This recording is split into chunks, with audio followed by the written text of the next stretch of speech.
What's up, everybody? Welcome back to the Social Catalyst podcast. I am Rick of Nightlife with Rick, episode 3. Thank you guys for coming back. If you guys did, I appreciate. And like I spoke last time, today I got a very special guest, one of my best friends, my childhood best friend, Joel, joining me today. My very special guest. Say hi, Joel. What up? Yeah, thank you guys for coming back. I saw the feedback, more questions came, and yeah, we're gonna try to keep going with this third episode here, and hopefully you guys keep around. And like I told you last time, if you guys give Joel the love he deserves, he might stick around, be a permanent guest host. And yeah, let's get started. So I got a lot of feedback for the recommendations I posted online. Keep in mind, they were not all of them my favorite, but I was going with what's on Mondays, Tuesdays, Thursdays, and a lot of things are not open, so they're not exactly my favorite. A lot of you were asking me what are the best clubs in LA.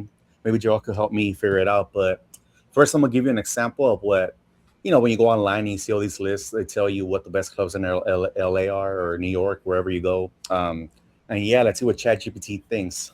Let's get started. What do you think, Joel? What do you think it's gonna suggest? Patty's Irish Pub. No, I'm just.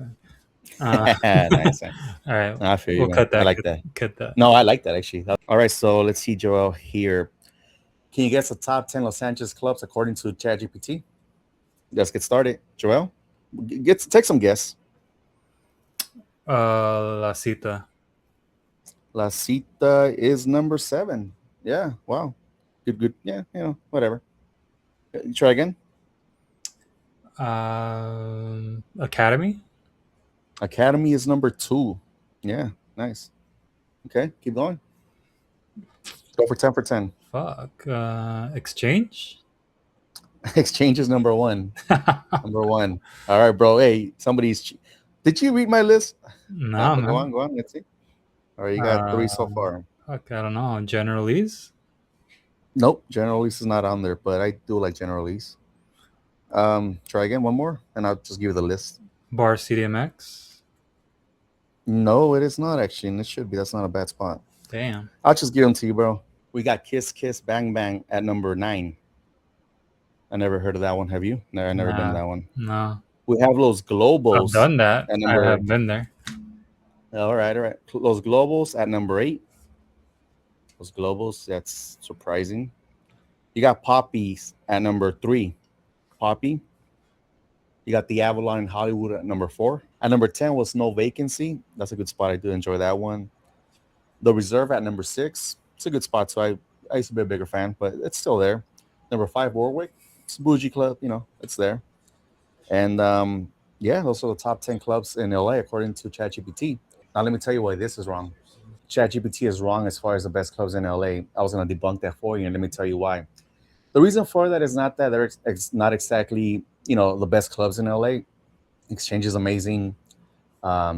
Academy, the Avalon, right, Joel? Like those are all good clubs. But the thing is, when you put them on the same list of the top 10, you have it against La Cita, which is not a bad club. But if I just go and I follow that list, what if I want to see a Latin vibe at La Cita and I end up at Exchange with Excision, or I want to go see a hip hop club like the Reserve, but because of this list, I go to Academy and I see a house event or something like that.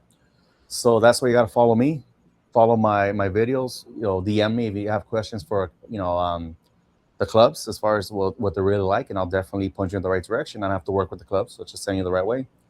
And yeah, stop going for those best lists. They're always wrong, unless you do your own research. But good luck with that if you're traveling, right, Joel? Yeah. But yeah, man. So what do you think, bro? How do you liking the podcast so far? Sick, man.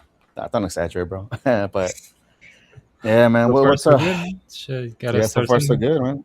I'm getting the views. People like my list of the the clubs I recommend that I'm for Monday, Tuesday, Wednesday, Thursday, things like that. When are you gonna start dropping some controversial shit though?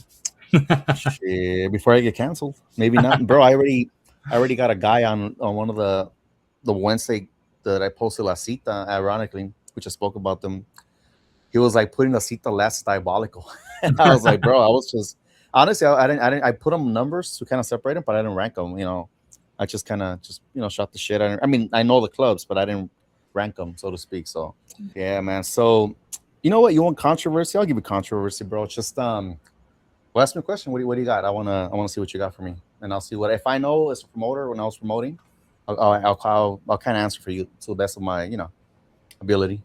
But what do you got? I'm trying to think like something that usually like makes me mad or like when I'm What going grinds to your a club. gears? I think I got something. What's up? What's up? Like why do they hold the line? Like sometimes you're in line and then there's like not even that many people inside. You like walk right in. You're there for like an hour. You walk right up, and you're like the first ones in there. Yeah, Exactly. so they do that. So to answer your question, why do clubs hold the lines? Not just in LA in general. The first answer you're gonna get, and it's legit, but there's wiggle room. Fire codes. You cannot let 100 people at once in 1 second just to go into the club or the bar because just fire code. It's just you gotta count who's coming in. There's codes as far as people allowed, number of people allowed. Also, as from a financial standpoint, you're gonna slam your bar, and if you don't have enough bar tenders, the bartender's gonna she's not gonna have a chance. You're gonna kill her from the beginning, and she's not gonna catch up, and it's gonna you'll lose people might leave, people stop buying drinks, whatever. But the real legitimate reason to create hype. They want to make the line look as big as possible. They want it to look like it's lit inside. It's full. Yeah, everybody's inside, and yeah, that's what it is. Any simple search, Google, like you'll get from legit sources. Not even just because of its LA, all over the country, you'll see that clubs hold the line. I mean, not every club. Some clubs are, they're legitimately full, but yeah, man, that's why they to answer your question, that's why they hold the line for the most part. Fire codes, capacity. That's the word, capacity, and to make it look like it's good. Let me give you a tip though, real quick. The Or maybe it's just actually packed. Yeah, some of them, yeah, absolutely. Some of them are definitely packed. But let me give you a surefire way to know that if they're BSing. If you ever, let's say you're going to a club a particular night, and you see a promoter or something, they keep fucking doing this to the line. Come, guys, it's lit. It's lit. It's lit. It's not lit. It's not lit. Everybody's outside in line. If it was lit and they couldn't possibly have any more people come in, they wouldn't be telling you to come out. That's just bad business, and you're gonna use customers like that, patrons. So Yeah. yeah, man, there you go. All right, but what about those afters though, bro? Like, tell me what you know about those. Oh, the afters. You love the afters, though, huh? Those are your favorite. I don't remember most of them. No, the after. Yeah, no. So the after parties. So the truth about the after parties is that well, they're fun. First of all, Like, how do they get away with it, man? Because like they're like it's like shady warehouses and like abandoned freaking laboratories and shit. how do the after hours get away with it in LA? Basically, the cops are busy, bro. Um, if they wanted to stop them, cops they drive by, they see them. They don't always stop them unless there's a commotion. Those in the know believe that some of them are getting paid extra money here and there, so they don't have to stop it. But one of the weird things I remember was that they have undercovers in there. They have people that are undercover cops in the afters to make sure that at least nobody's like dying or hurt or selling drugs in there. I mean, if they catch you selling things like that, also minors. That's the worst thing that could happen to the after party if they catch a minor in there. Yeah, it'll be bad. Also, one fun fact that I know for sure is that you can't have helium in there because of the fire safety. If they see somebody selling NOS at an after party, they'll stop it like that. So that's why they don't sell like NOS, helium, things like that.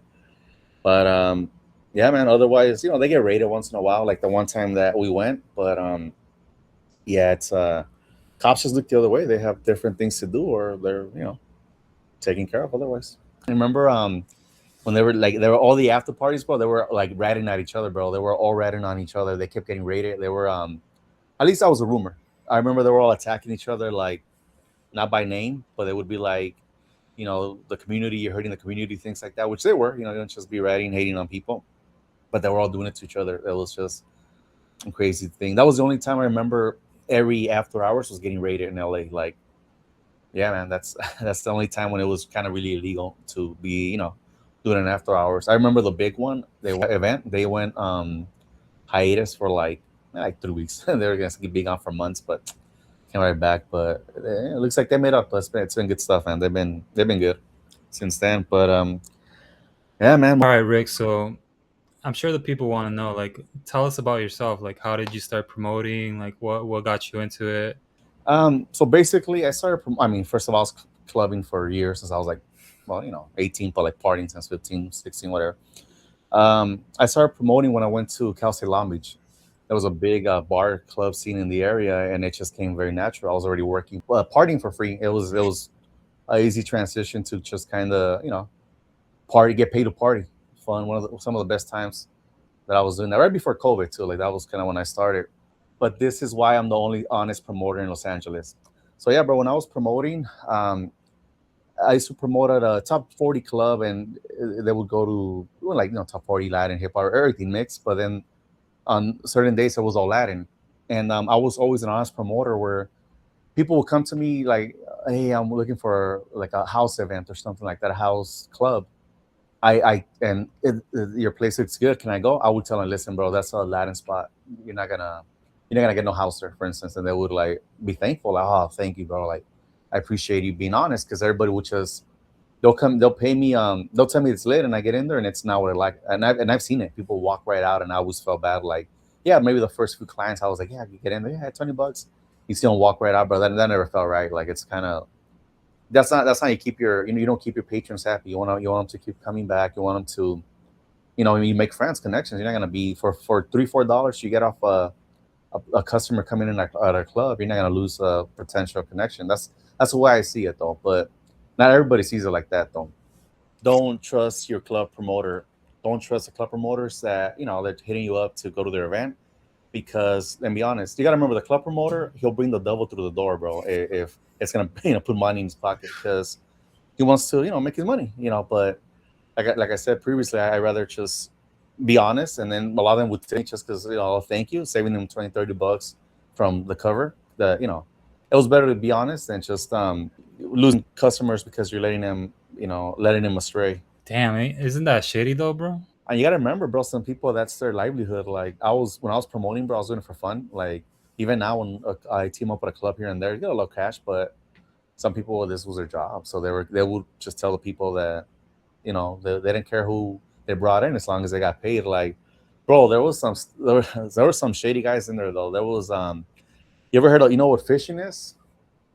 I mean, like, Nah, oh, you know what? Nah, not like fishing girls and stuff, or fishing literally.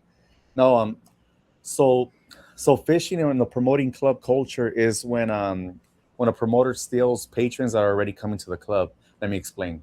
Well, at the door, you would say who brought you, what promoter brought you, and they would we would get credit for the person. There was promoters that I knew that they would like wait outside the corner, and there would be people that are coming already to the club, and the promoters would go ask them like, hey, you go into the club or this and that, and they would say, yeah, yeah, yeah. And most of the time they were already drunk because they were pre-gaming in the car, and they would be like, yeah, let's go, and they would tell the people to tell the host that they're with the promoter, and they would get credit, so they were getting paid for not bringing people that they didn't bring, basically. So that was shady as hell, bro. And I knew this other promoter that he would bring people, but it was literally all his friends, bro. Like, and they would all come in, but none of them would buy anything. So and it would show like it was like six people in there, and nobody was buying a damn drink, they're but just yet the homie got posted up. paid. But God damn. yeah, just posting, dancing, especially at clubs, you can get away with it because you're dancing. You're not really.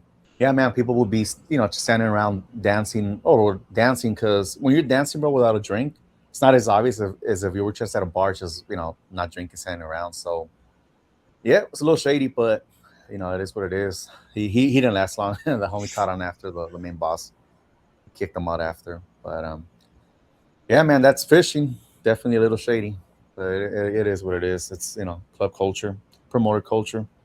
What else do I got for you, Joe? What else do we have? Do you know what hosting is, Joel? Like hosting a party. Something like that. Something like that. Yeah, you ever see a flyer where it's like a girls on the poster, and it'll say something like hosted by like Eve or something, or Gloria. There's a girl's named Gloria. It's a pretty girl usually. You've seen that, right? Maybe. Yeah. So basically, they're not really hosting, bro. They're not on a mic. you know, welcome to, things like that. So what does it mean when a club promoter asks you to host the club? Let me explain. So we would invite beautiful girls, and they were required to bring at least 5 to 10 other pretty girls, their girlfriends, and we would offer them a free bottle, free table, basically free bottle service, a table.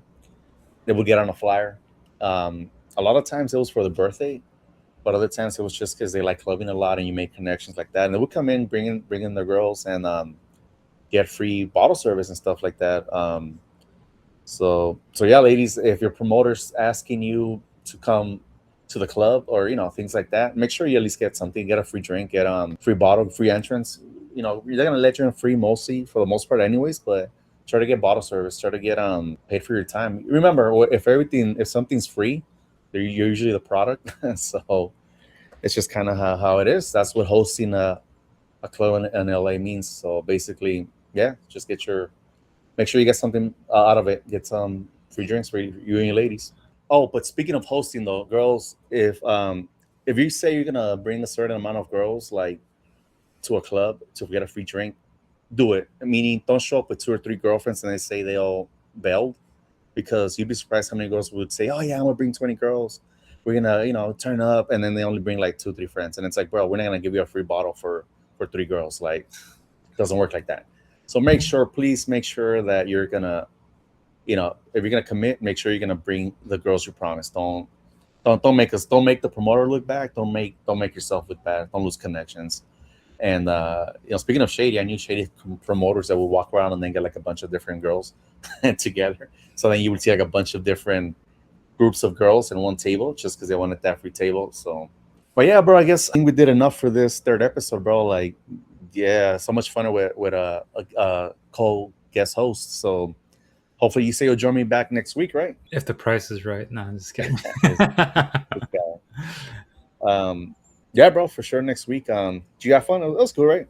Yeah, man. Fuck. Yeah, man. Be ready to be seen by the masses because I got It's so many followers. Nah, I don't. It's like But yeah, the man. conversations we usually have, anyways. Yeah, exactly. That's why I'm like, might as well put it on tape. Like I said, I keep answering people's questions because I do get a lot of questions like on IG about clubs, obviously, and stuff like that. But I rather just put it on tape or audio.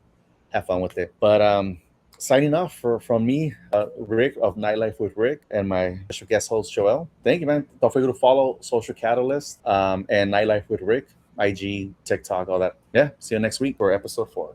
Peace. See you.